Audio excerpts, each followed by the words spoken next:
First, we do this multiplication. 1 over 4 times 2.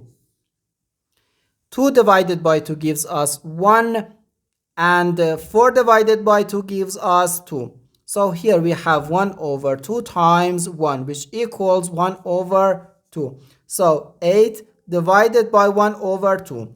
According to the KCF rule, K stands for keep, C stands for change, and F stands for flip. We can write keep the first fraction, change division to multiplication, and flip the second fraction. So we have 8 times 2, which equals 16.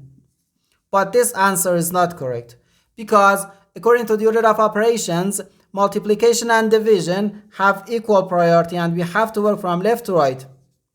So here, first we have to do this division, then this multiplication. If we do this multiplication before this division, it is wrong.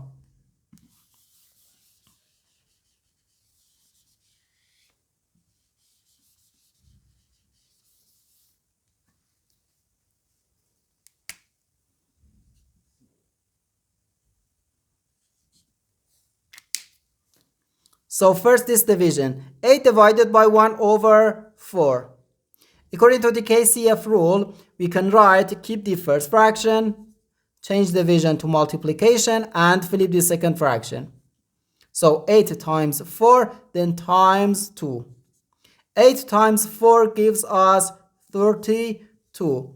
So 32 times 2, which gives us 64. And this is our final answer to this problem. The correct answer is 64.